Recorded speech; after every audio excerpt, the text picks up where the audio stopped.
My third video project will be devoted to pawn structures. We'll see a number of different typical pawn structures and check out how immediately those pawn structures are connected with different openings. Many typical positions, many well-known openings and opening variations. And yet, our very first position, the one we're looking at, or you're looking at right now, is not only not that typical, it's utterly preposterous. It's possible. It can happen. But it can never happen as a result of both sides playing a normal chess game. They have to cooperate in order to create an oddity like that. Normally, you would think that if a player has an extra piece, that should be enough to win, at least as long as some pawns are on as well. If somebody has more than one piece, then any decent opponent should resign on the spot. Here White has no less than 3 extra pieces. Yes, that's right, White is 3 pieces up. And there is no compensation for it. Black has no pieces whatsoever, should Black resign though. As you can probably see, this game can go on, and but for the 50 moves rule, it would continue until the end of eternity. And all Black would have to do, and could do, if that were the case, would be moving his king right and left and in every direction as far or as near as the player wants. And White's range would be much broader. For the rooks and the bishop, they could go much farther, but the effect would be exactly the same. Of course, White could try to outwit and trick his opponent by offering a rook.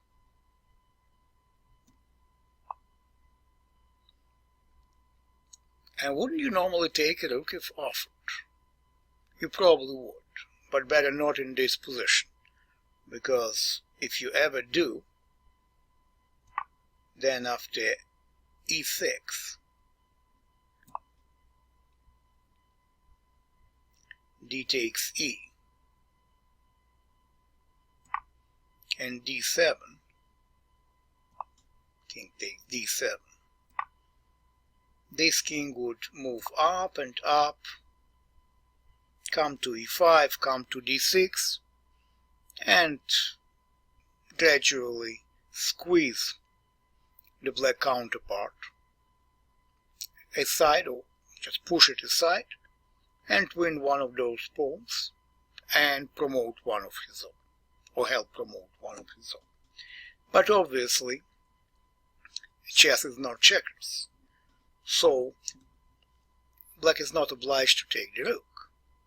And after rook d5, the king can look at the rook, smile at it. I mean, if it can see through the whole thicket of pawns, and then move to d8. And then maybe White can play rook f1. And the king could move to c8, and after rook f5, just to make it even funnier, instead of taking any rooks, the king would move to b8, and sooner or later this king would be declared a draw. It looks completely silly. It looks preposterous. I'm even somewhat embarrassed to start the course with a position like that. Or should I be? Actually, I'm not, because this position illustrates just how much a pawn structure can influence pieces, chess pieces. And as you probably remember, if you happen to see my previous courses, chess pieces is all chess players have. And so if such a closed pawn structure, a totally locked off pawn structure, kills rooks as pieces, because those two rooks are as bad as nothing. They have all the semi-files and forerangs, but they cannot influence the game in any way. So they are essentially being killed by this double pawn chain. And so is this bishop, just because it cannot touch anything black, and it can only look at the backs of its own pawns. The situation would be very different if we happen to add or replace this bishop with its light-colored counterpart, let alone the queen, anything that can move diagonally. Strictly speaking, a queen is not as powerful as two rooks and one bishop combined. That's even points-wise.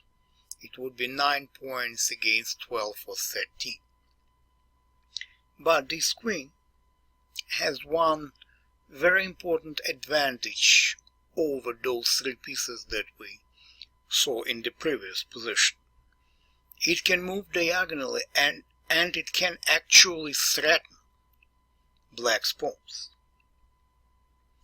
And suddenly the fortress collapses, and collapses pretty easily.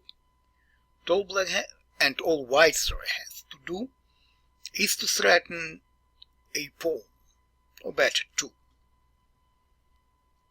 For instance, by playing queen e2,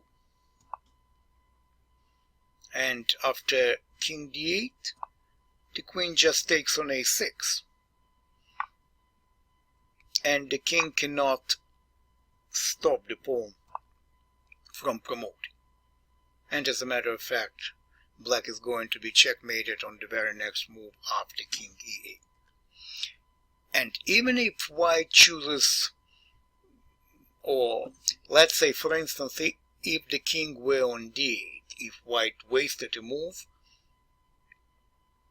and now after king d8, let's say queen e2 would not win immediately because of king c8, and now taking on a6 doesn't help because the king is actually controlling the b7 square. But all white would have to do is to play queen d3, because now the queen is threatening to take either pawn, a6 or g6, and after king d8 the queen can take, as I said, either pawn and queen. But even if it were black's move here, let's say white wastes a move and plays king g2, black can move in one direction closer to a pawn, but then white can just take the other pawn away from the king and easily promote and win.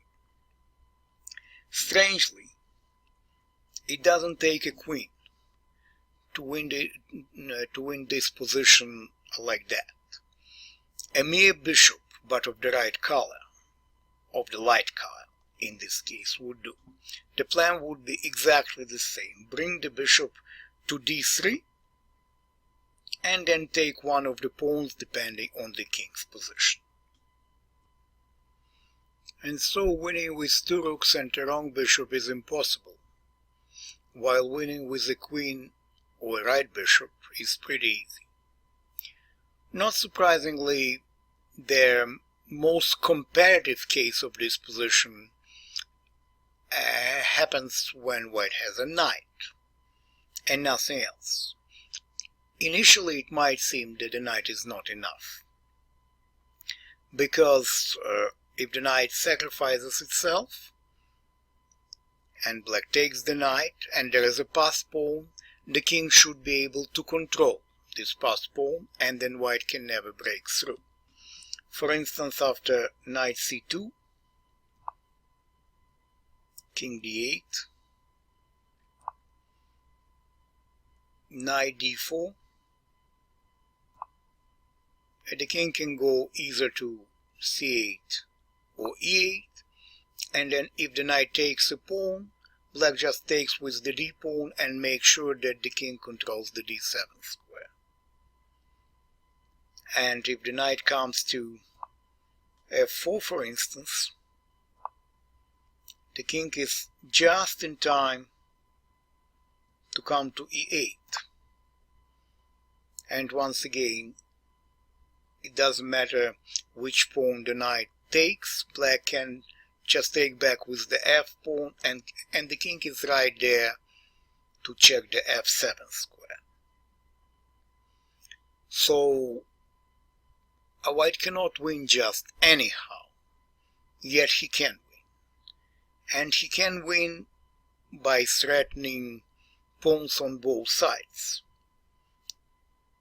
If the knight comes to d3 and the king comes to d8, white must go in order to stave off a threat of knight b4 by king c8 and knight f4 by king e8. And then, as I said, taking the pawn wouldn't help.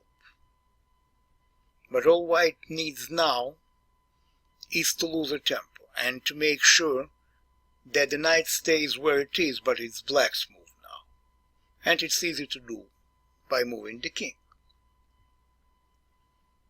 And now suddenly black is in its Zugzwang, because just like with the bishop on d3, somehow d3 seems to be the key square of the whole position, which is pretty obvious when it comes to a bishop or the queen, because they can attack both the a6 and g6 pawns from that square immediately.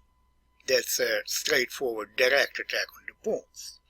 The knight cannot attack the pawns from d3, but it can threaten to do it in one move.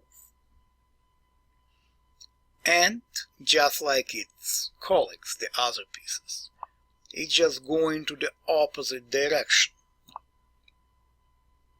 It's knight f4 on king c8, or it's knight b4 on king e8.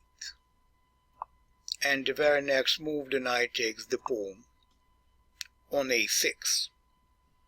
And now the king is not in time to stop the pawn from moving forward if black takes. Obviously, if black doesn't take, then the pawn moves, and gradually the pawn chain disappears, and black loses.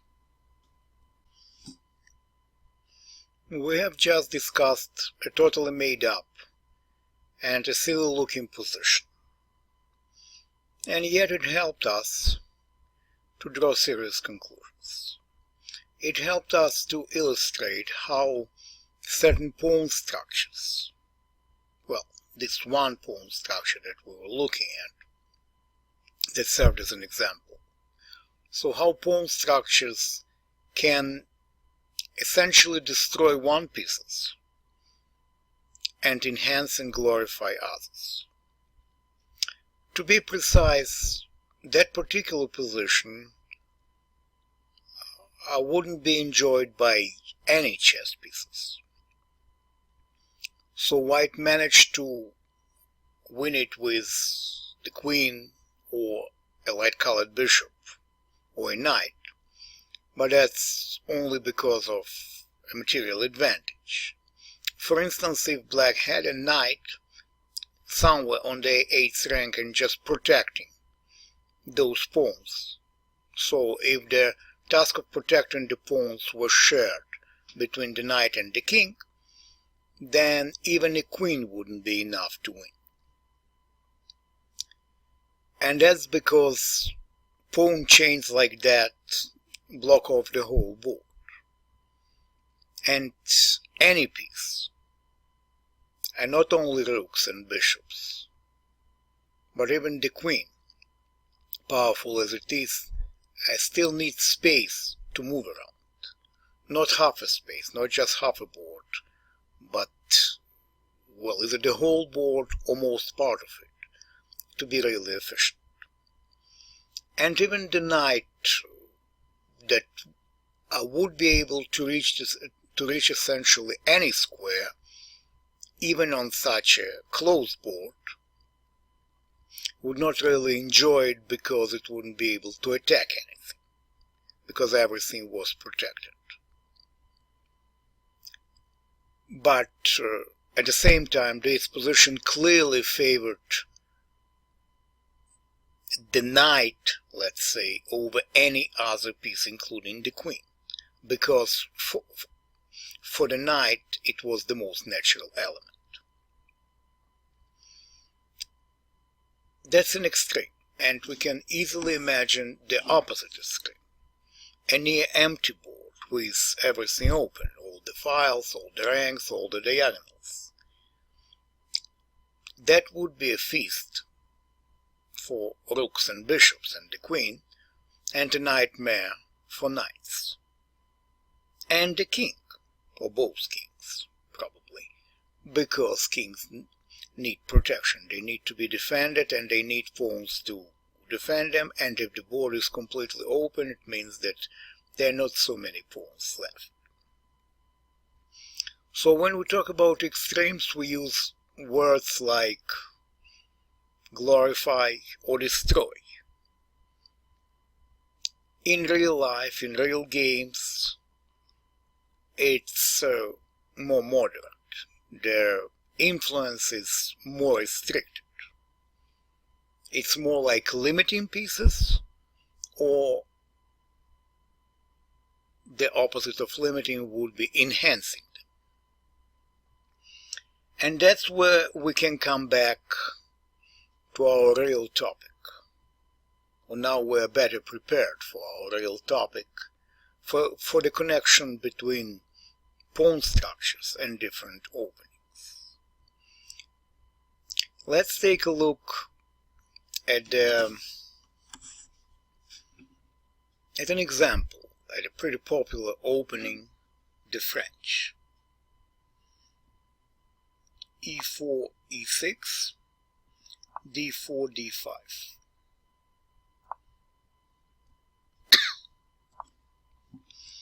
There are several variations. White can play knight c3, knight d2, but in quite a few of them, sooner or later white will play e5. And there is one variation, advanced variation, or winner variation, where white actually plays e5 right away. And these three moves significantly determine how the game is going to develop. On the one hand, there is a target for black pawns and pieces, and there is this pawn on d4, the base of a pawn chain, a small pawn chain. After white plays c3, it's going to grow much bigger, but then black will play c5 and maybe b5, b4, trying to get to the base of the chain. More important for our purposes now is the influence that this pawn structure has, or how it affects black's pieces. First of all, we can immediately see one piece that already starts to suffer, and that's the bishop on c8.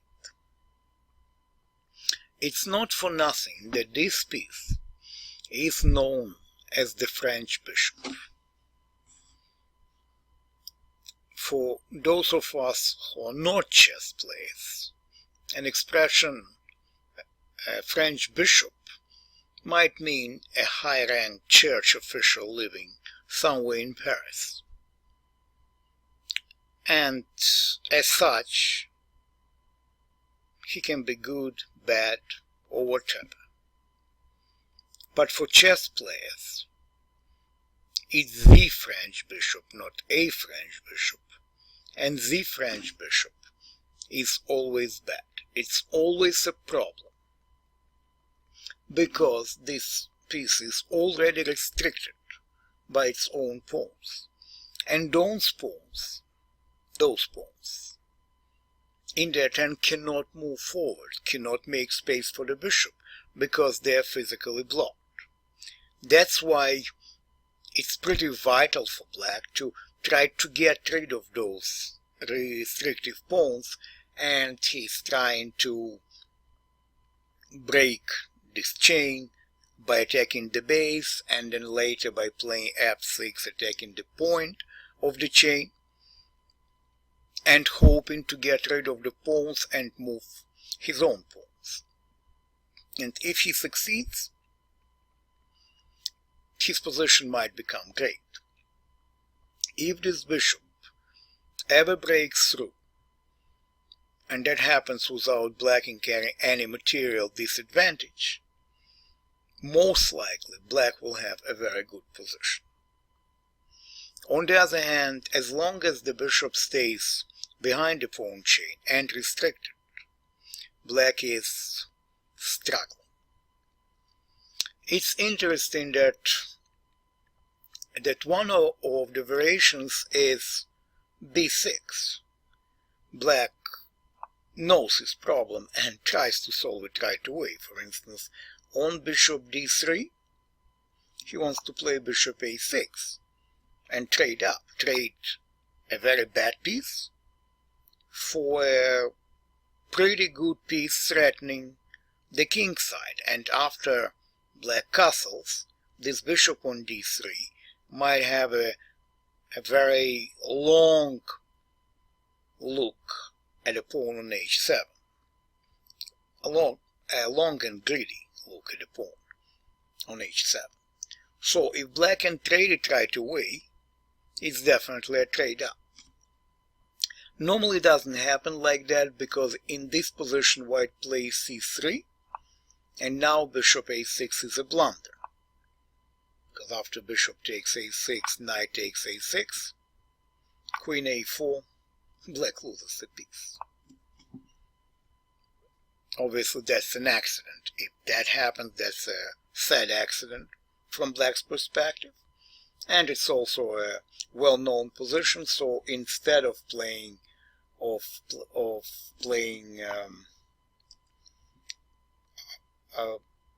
bishop a6 on c3, black first plays queen d7, and then he does play bishop a6 and actually trades the bishop. It might seem that the meaning and significance of this pawn structure lessens a lot, because the bishop is not there. Yet there is one more problem caused by this particular pawn structure, when there are two white pawns on d4 and d5 against two black pawns on d5 and d6. And this significance is the e5's pawn control over the f6 square. Because f6 is in fact the most natural square for the knight. And the knight on f6 protects the pawn on h7 and the whole king side by, among other things, stopping white's queen from coming to g4 and h5 and so on. And with the pawn on e5, black has to move his knight around. Play maybe knight e7, knight f5, and that's doable. And that's how the game develops.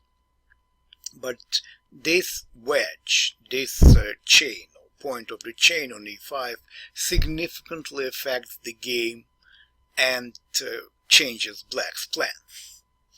And very much the same happens in a different but similar opening. The Karaka. e4, c6, d4, d5. If white chooses the so-called advanced variation e5, which is considered to be probably the most dangerous variation for black, at least nowadays, then black has almost the same problems with the knight, not with the bishop. The bishop can come out right away,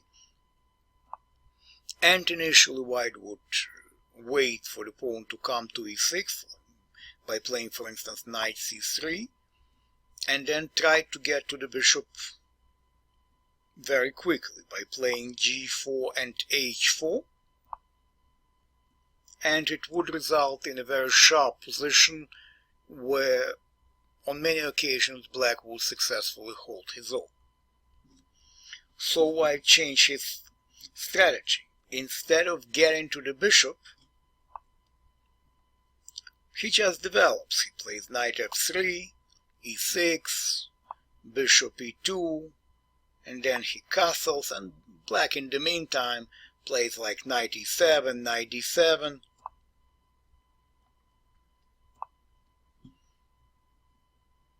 and white also keeps developing by playing knight d2, knight b3, and then at a certain point he plays c4 and threatens to break the game open by taking on d5, and at the same time he might go after this bishop, or just play knight h4 and then f4, maybe threaten to play f5, or maybe at a certain point play bishop d3, trade the bishop, and still play f4, f5.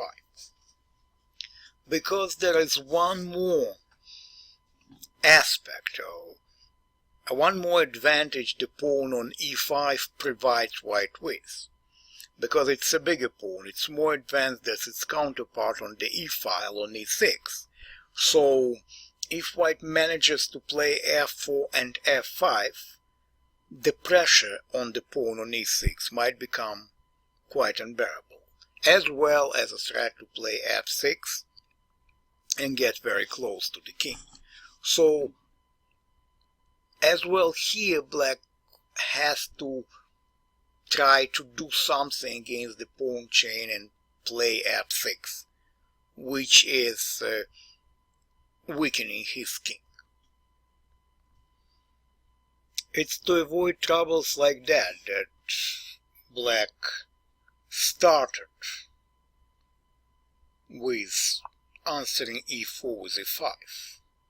I mean, that was the oldest and most natural variation or opening when chess was rediscovered in Europe and came to the region of Mediterranean and became popular in countries like Spain and Italy in 15th, 16th centuries. And the best players in Europe were obviously from there, because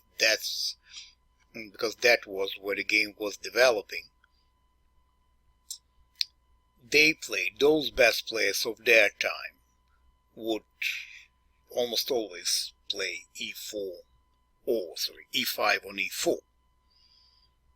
And that's where the opening that we know as Ruy Lopez comes from, because of Spanish monk Ruy Lopez, who was one of the strongest players of his time, knight c6, and the actual Ruy Lopez is bishop b5, while white can also play bishop c4, which is known as gioco piano or slow game in Italian. And it would be slow because both sides would be eyeing the center, staring the center, trying to control the center, and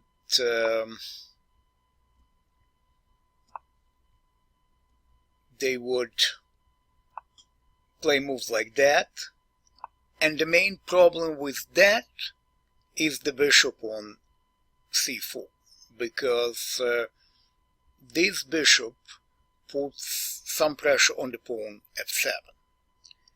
As you can see, this position is pretty symmetrical, so you might say that all the pieces are performing more or less similar functions.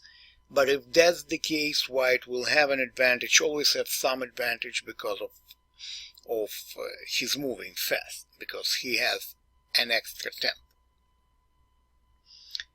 And besides, there was another reason for black to look for some alternatives to e5, and that's the so-called King's Gambit, f4. And then e takes f, knight f3, and then the bishop would come to c4, and white would castle, and were once again in the Middle Ages, in the early times, at the early stages of the development of the game, very romantic, wild variations like g5, trying to protect the pawn and counterattack, as a matter of fact, bishop c4, g4, trying to take initiative, and white is fighting for initiative, and rather than playing knight e5 and allowing for a check on h4, white would play something like castle, and on g takes f maybe even sacrifice another piece, and then take on f3 with the queen, and with two pieces down hunt their castless king. Obviously this position is as remote, as far away from the very first position that we looked at as one can imagine, because this position is nothing about knights. One of them is gone.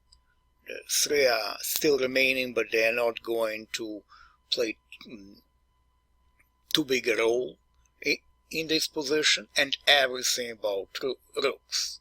The f file is about to get open. At the e file there is a pawn which white will be happy to sacrifice if he can, and to open another file, and he would hope with all to just hunt down black's king with all his major pieces. Obviously it's not as straightforward as it might seem, and black has many options to deal with f4. One of them is not to be greedy, not to try to grab and hold the pawn, but to counterattack in the center and play d5. And after d5, if white takes, which is probably the strongest move, black can both take on f4 now. It's a bit less dangerous because the bishop cannot take on f7 if it comes to c4. And after that there is only one open file and two semi-open files, which means that the f file still might be used as a weapon for whites, and the rook on f1 might be somewhat significant, but pay attention to black's pieces. Now, all black's pieces are pretty easy to develop. So black can develop in time, and by using his pieces being present in the center, can stave off white threats. And besides, he can also play a move like e4. And now the pawn on e4 plays exactly the same part as the white pawn on e5 would be playing in the French opening and Caracal. This pawn stops the knight from coming to f3. And also the bishop threatens to come to c5, and now we see a disadvantage of the f4 move, because this diagonal, g1a7, is now weakened. And once again there are many variations, and it's not our task for this course to actually study any details of any opening variations. It's all about getting a better idea of the connection between opening variations and different pawn structures. But that might explain why black wouldn't be happy with e4, e5, and would look for some other options like e6 or c6. Another very popular option would be c5,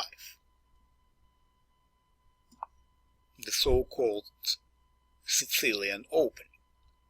So also Italian, because Sicily, as we know, is an island in Italy. But a totally different, not slow, not gioco piano, not a slow game at all.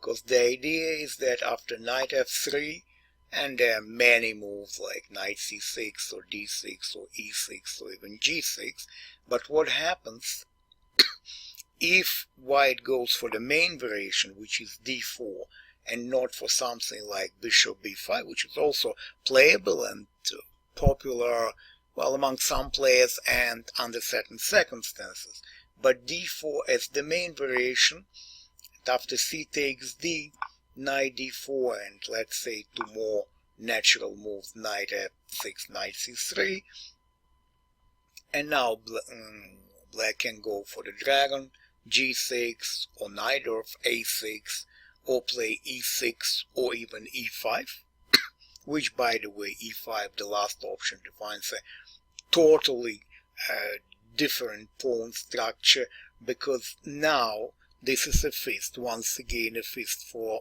knights, but unlike that very first position that we looked at, not because it's totally blocked, not because the board is totally blocked, but because of this outpost on d5, which is very attractive and which doesn't exist until unless black plays e5. But if he doesn't, let's say if he plays something like knight c6 or e6, any other move, the conflict here as far as the pawn structure has already been defined. This one trait has defined strengths and weaknesses of both sides, because what happens, the d pawn disappeared, and now the d file is a half open, semi-open, and so is the c file, and the d file is open from white side, the c file is open from black side, which means now for white is very natural to bring something, to bring his rook maybe to d1, and the question is, what's black going to do? If black never moves the e pawn, then the d6 pawn is well protected. But it's quite a challenge for black never to move the e pawn because of that very knight d5. When the knight comes to d5, obviously after white has developed all his pieces, this knight from d5 will put a whole lot of pressure on black. So if black plays e6, which he does in most variations, with that, or he plays e5 with the idea and in a hope to somehow play d5, and once again, if he manages to break through in the center, his position should be perfectly fine. So that's the main conflict of the game. But from white's perspective, it's all about threatening knight d5, forcing black to play e6, and then dealing with the pawn on d6, putting as much pressure as possible, trying to win it, or to cripple it, or to force black to build his whole game around the pawn's defense, while stopping d5, because then the object of white's attack would disappear completely. At the same time, black is playing to his strengths, or should be playing to his strengths, which is the c file, which includes maybe bringing the knight to c4, and if this bishop goes somewhere, which it also must, either e3 or g5, then the knight on c4 might inconvenience the pawn on b2. Sometimes in variations like dragon, where white castles in the queen side, to the queen side, so goes for the long castle, one of the possibilities for black is to take on c3, sacrifice an exchange, so rook c8, rook takes c3, and then attack the weakened king on the queen side. And finally, a natural way to take advantage of the c file would be to play a6, b5, and then b4, and chase this knight away and maybe put pressure on the pawn on c2.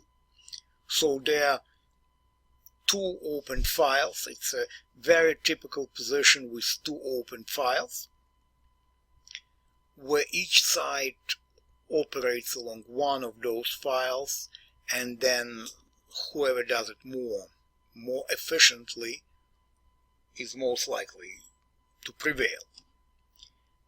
Now we can compare that with back to e5, but this time on knight f3 black plays knight f6, the so-called Petrov defense. And if white takes on e5 after d6, knight e4 essentially blunders a pawn, so we will not talk about that now. The idea is that after knight f3, knight takes e4, and then d4, d5, there is only one open file, not two semi-open files, but one fully open file, which means that both sides can bring their rooks to that open file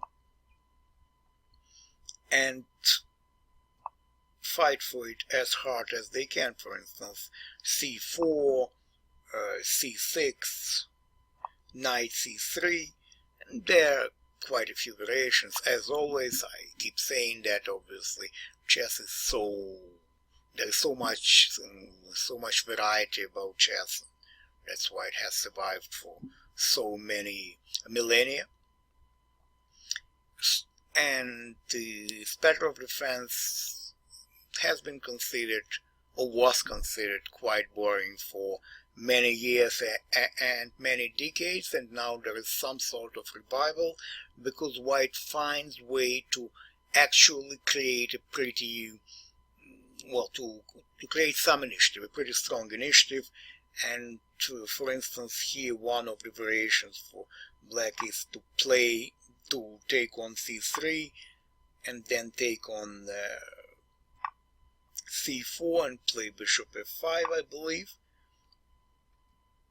And there is still only one open file, but there is another semi-open file which the rook cannot take right now because of the bishop. So black is pretty well developed. He's not struggling with any of his pieces. The knight will come out and might come to b6 to block the file, or to f6 to protect the king side. Obviously white is also pretty well prepared for the battle because all his pieces are good and natural, and the pawn structure here is not fixed. That's another big difference. For pawn structure, some of them are fixed, and the ultimate example of a totally dead, set in stone, literally set in stone pawn structure, that's what we saw in our first position. And some pawn structures are very, very flexible, and they can change in many ways, and that's one of the examples. So there was only one open file initially in this position, and for instance, after c4 there might be a possibility, or even after c6, knight c3, there might be a possibility to play something like knight f6. I'm not sure it's such a good idea, but it's playable, and then black can take on c4, and there still will be only one open file rather than two, because the pawn never leaves the b file, and we have a totally different pawn structure with an isolated pawn. And we might say that isolated pawns, or hanging pawns, which is almost a sub-case of an isolated pawn, so it's not completely correct, but they are closely related, those two types of pawns. we might call those two types of pawns, or isolated pawn at least, we might call it one of the most important and deep conflicts in chess. And that's what we're going to study next: hanging pawns and isolated pawns. I mean, we'll check obviously just one example for each, but at least to get some idea what the players, both sides, are aiming at and how they're trying to go about